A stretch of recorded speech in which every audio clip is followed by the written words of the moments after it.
Welcome, everyone, to Coffee with the Codex. My name is Dot Porter, and I'm a curator here in the Schoenberg Institute for Manuscript Studies, which is in the Kislak Center for Special Collections, Rare Books and Manuscripts in the University of Pennsylvania Libraries in Philadelphia. If you didn't know that, here's where I am, in Philly. Once a week, on Thursdays, I get a book, sometimes two, sometimes more, off the shelf, and just do an informal show and tell. So if you have questions or things to say as we go, please type them in the chat. My colleague Amy Hutchins is here. She is our manuscripts cataloging librarian. She knows these manuscripts very well. She can answer your questions. I look to her also to answer my questions, and I'll also keep my eye on the chat as we go. So let's go ahead and start with this one. So I did mention I have a second manuscript as well that we might take a look at if we have time. This one is a copy of Summa de Summa Raymondi. So it is a verse summary of a canon law text by Raymond of Pen. I think it's pronounced Pennaforte, or maybe Pennaforte. There's an E on the end.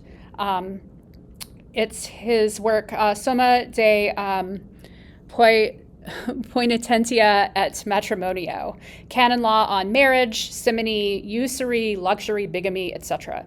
So what this means is that Raymond, he's a saint, by the way. He's the patron saint of canon lawyers. I'll tell you more about him in just a second.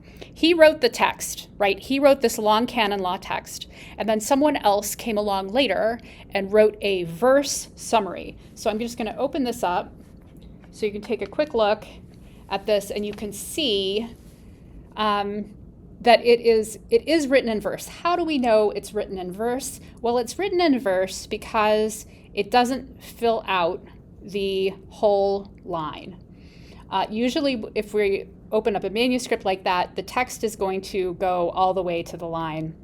The fact that it doesn't is an indication that this is verse, kind of like poetry, like verse.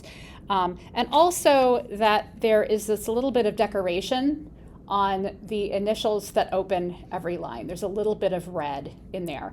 Often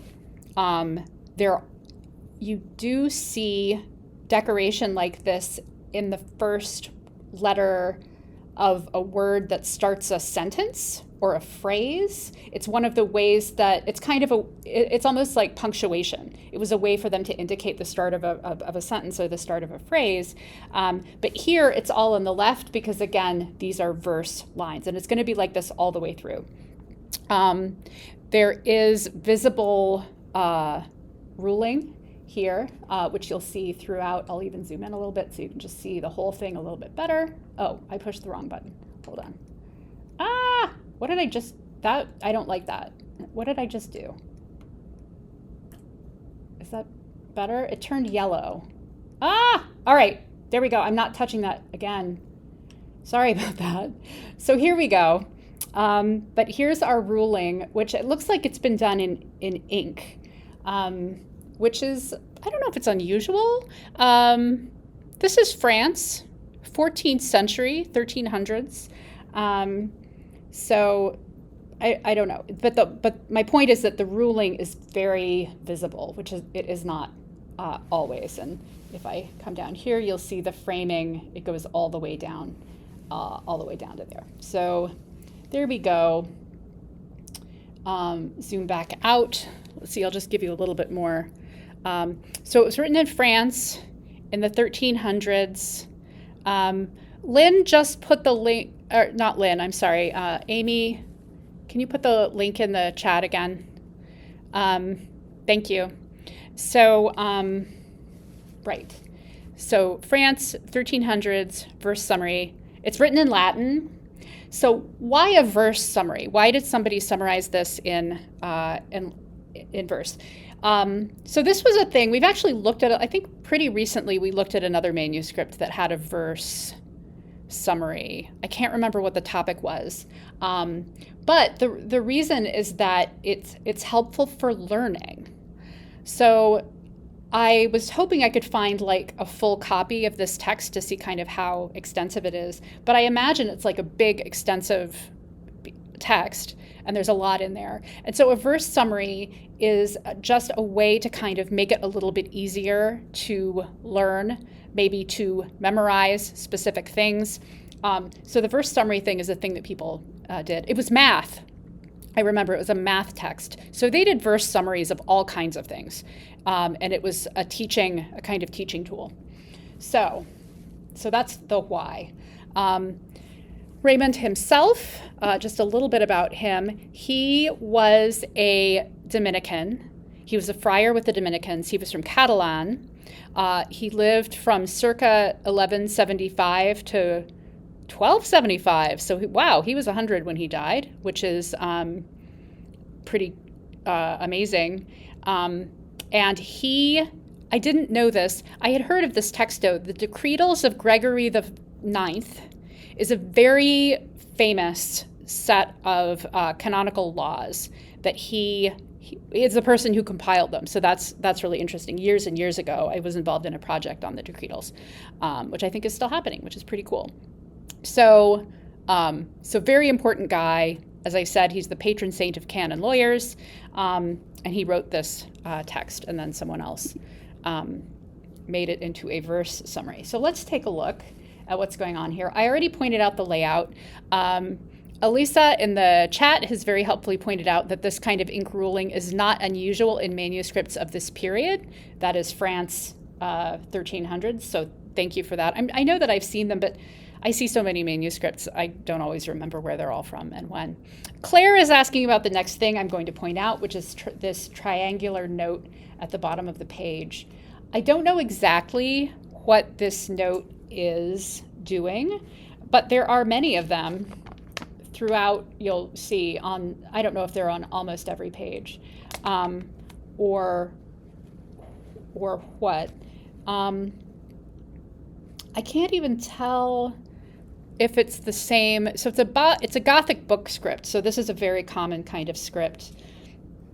The ink is lighter than the main text, but I can't tell enough to see if it's the same hand or a different hand. So if it's somebody coming in later, there is a number here, 37. It's obviously some kind of notation. I don't know exactly what, but they're all over this book. And this is a kind of notation that I have seen in other texts as well. Like this is a pretty common one to do. All right, Peter, helpful. It mentions exorcists, which is the subject of the second section above with the red O. So thank you very much, Peter. So Peter is pointing out that this section here is about exorcism.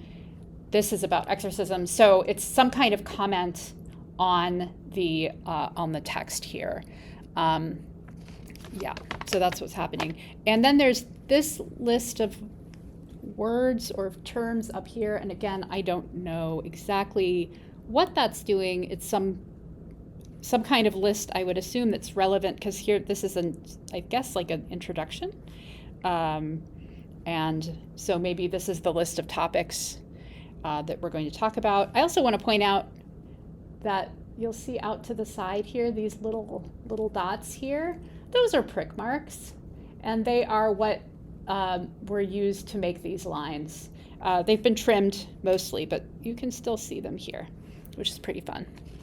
All right, let's keep going here. This is pretty much what it looks like. It's not the most interesting looking manuscript, but we will see more of these notes, which I really think I think those are pretty cool. And they do have numbers. So 70, the numbers are weird. 74, I think that's a 4. Peter thinks the list is maybe lists of feasts, nativity, circumcision, epiphany. So starting the new year, that list at the front. List of feast. Yeah, cool. All right. So let's keep going along, and then we'll take a look at the other one too. let's see what we can find that's interesting. This parchment is very thick and crunchy, which I like.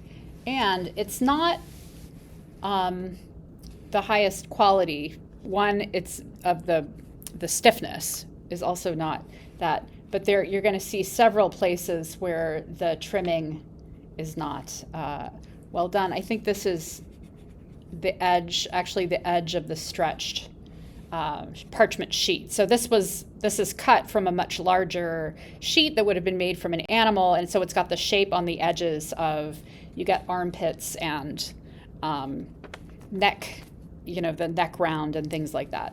So sometimes those are included in parchment that isn't the highest quality, and then the scribe has to kind of work with them, and you get holes and things too, which is pretty neat. This is not a very long manuscript either. And something else that I wanted to, maybe I'm asking Amy about this, because I noticed when I was looking at the record, so the manuscript is dated to the 14th century, to 1300s. However, the author/creator in the record is noted as Adam, Magister, dash 1408. So this, I assume this is the person who the work is attributed to. So there's some aspect of like timing for when this actually could have been written, because if the person who wrote this first summary died in 1408, it can't have been written too early in the 1300s, because it had to be written, let's say, in the last half at least. I guess it depends on how old he was when he wrote it and how old he was when he died.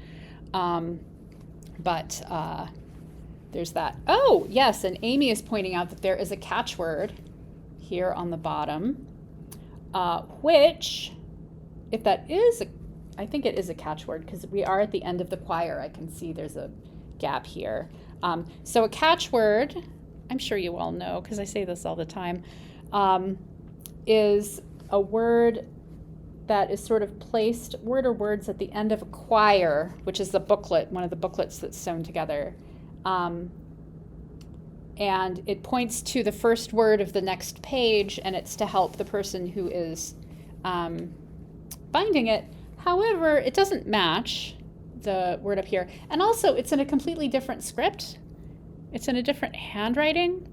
And so I don't know if that is a catchword.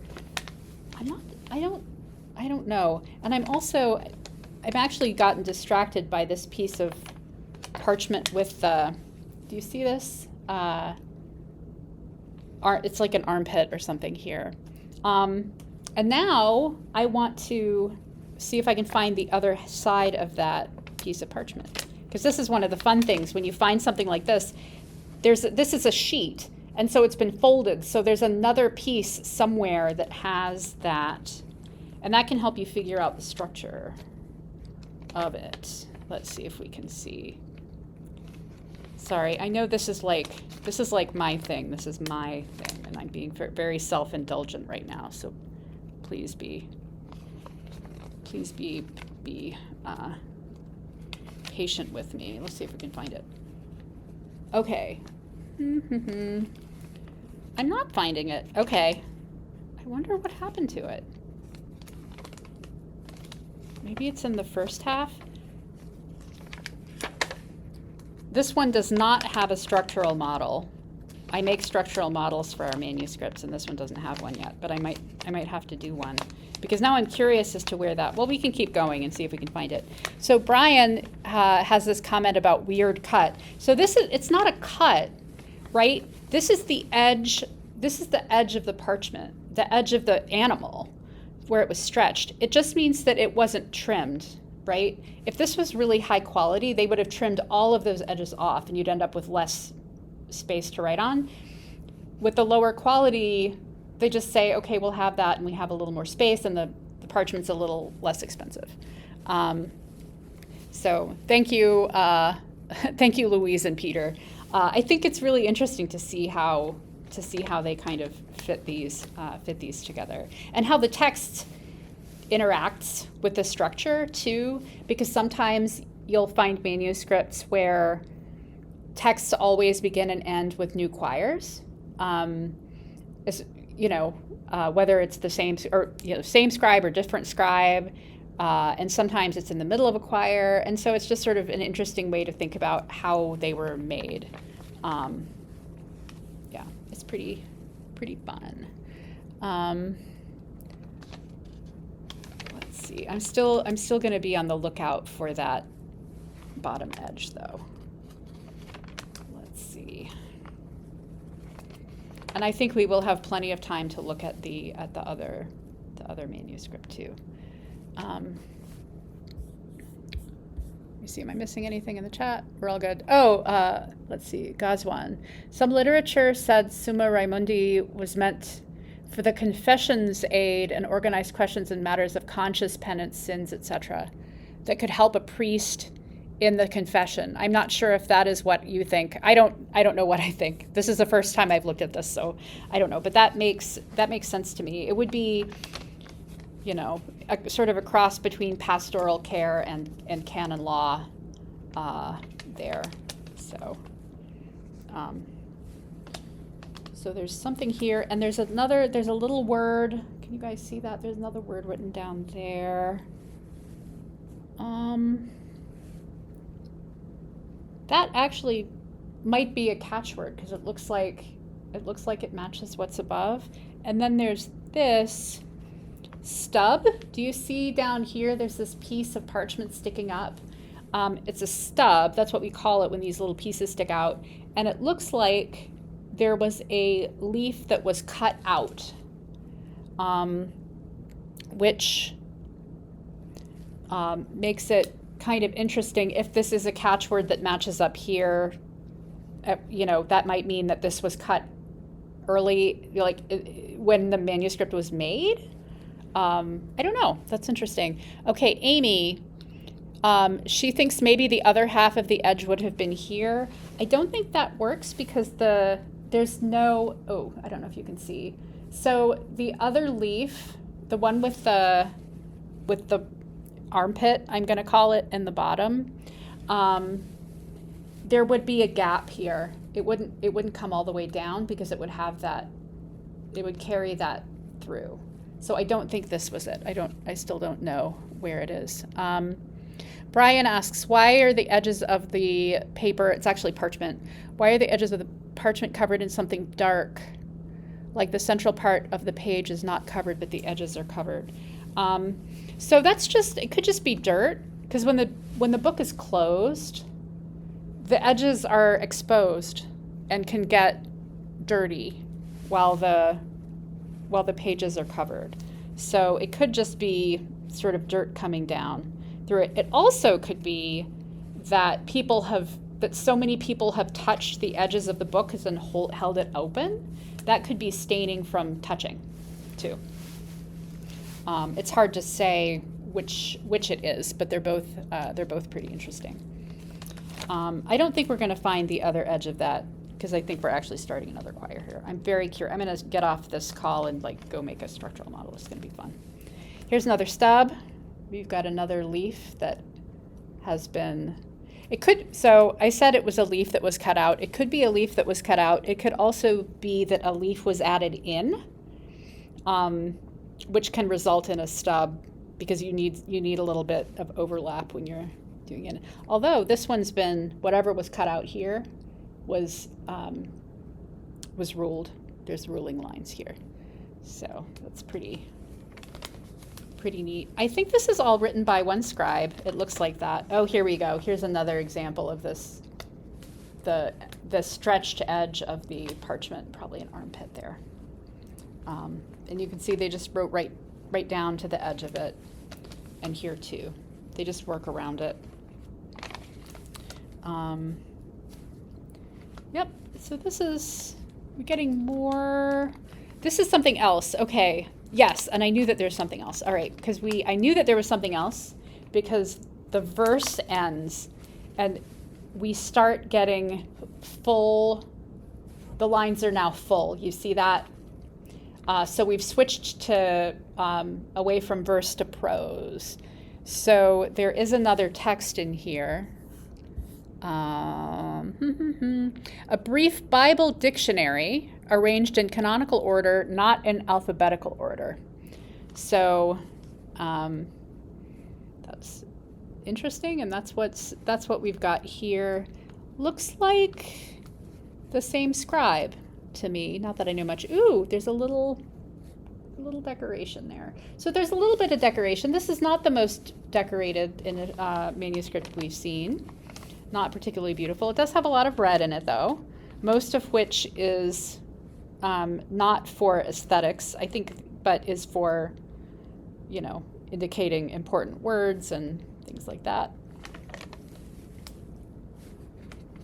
There we go. A sigil on the left. Brian is saying, I don't, oh, here. Yeah, this is some kind of note in the margin. I don't know what. All right. So we've got a few minutes for that. So, I think if we took the time to read this, it would be very interesting. So Peter is saying, looks like the terms being defined are underlined in red. Yeah, I do think that's what's happening. So we have a words that are underlined in red, and then some words that I think are the definitions. So that's what's going on here. And it does say it's in canonical order, Bible dictionary arranged in canonical order, not in alphabetical order. I guess canonical order is the order of the books rather than the alphabet. So this could be an interesting little, if you're interested in Bible. And why this was written together, not just bound together, but written together with this one. It's a small book. It could have been a book that was meant to be carried. Actually, Gazwan, what you were saying about it being used for confession, like that could be, you have a priest who sort of carries it with them, and they have this sort of supplemental text with them in addition to the to that. So, and the book names are in the rubrics. Yes, so we have Matthew, we have Mark, we have Luke, and we have John there. So very cool. All right, so we've got a few minutes. I'm curious about the other one because I haven't looked at it yet. It is a different kind of look. So the other one we're going to look at is MS Codex 730. Oof, all right, see, it's a lot bigger. I'm going to have to zoom out. Oh, I was all zoomed in. All right, I'm going to zoom out, and then I'm going to zoom out even more. I've got to raise my camera up. Ugh. Go higher. How we go? There we go. So this is something else, right? This is a very different looking book, and it's like bigger. It's a lot bigger, and so I am curious about how the text in this book would align with the text in the other one, since it says it's the same text. This verse summary. This one does have, it says, extensive anonymous commentary. Yes, and this has a little bit of color. It's a little bit pretty. So the previous one, France, 1300s, 14th century. This one was written in German or Austria in 1422. How do we know it was written in 1422? I think there is a colophon, which is where the scribe signs it. So before we sign off, we got to make sure to have a look at that colophon, which is sort of later in the book. All right, here we go. I like this. I like the green because green's my favorite color. I don't know if you knew, like my pillow's green. So this makes me happy. Definitely German. Like the script is quite different. I'll zoom in so you guys can take a look at that script. There we go.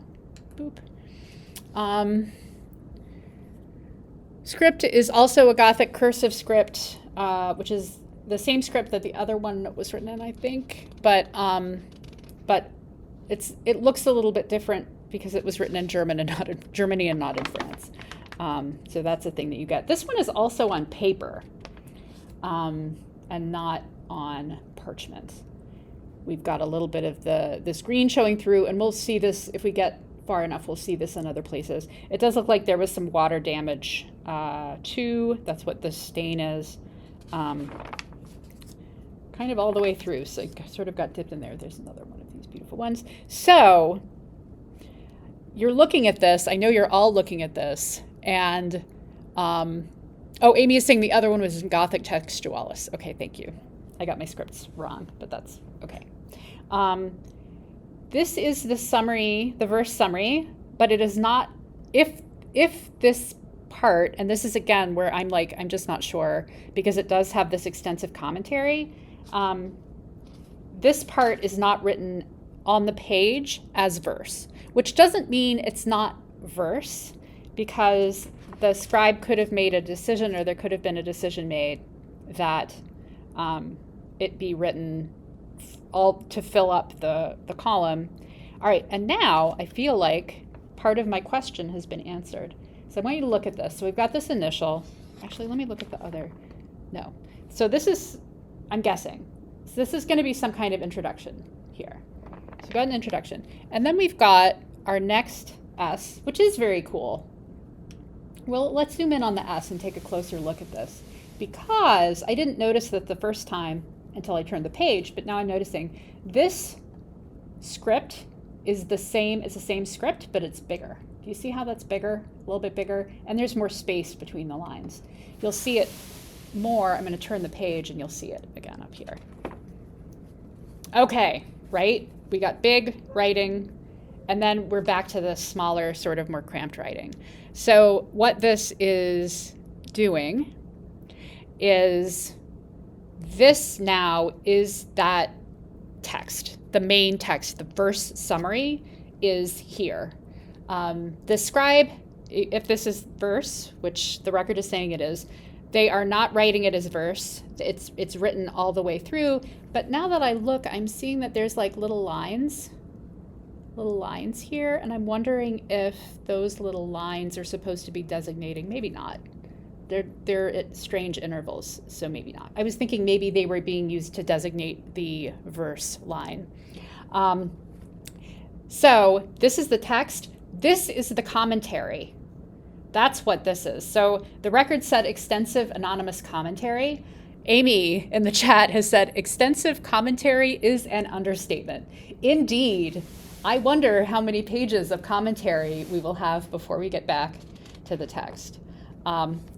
I see, you see this down here? Here's this initial that's showing through. I'm guessing, oh, this is great. Look, we have 2 lines of this larger text and then more commentary, right? So my question, I don't know if you remember when I pulled this book out, I was like, how is this book so much bigger than the other one when they have the same text in it? It turns out this book is mostly commentary.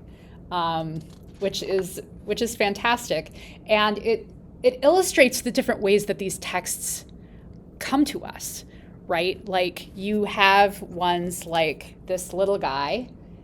This book has this text. It was written for someone to carry with them, I'm pretty sure, while they were working. This is much larger, and it's got all this commentary. So this was like a study book, more like education. So we're almost out of time. We actually are out of time, but I want to see if we can find that colophon. It's on 173 verso, which I'm guessing is going to be at the very end. So let's see if we can find it. 170. So this is 174. So this is going to be 173 verso. I was hoping, oh, someone has helpfully written 1422 here. So I'm guessing that it's somewhere here. I was hoping for something that was more like separated out, but Anyway, somewhere in here is where, what's his name?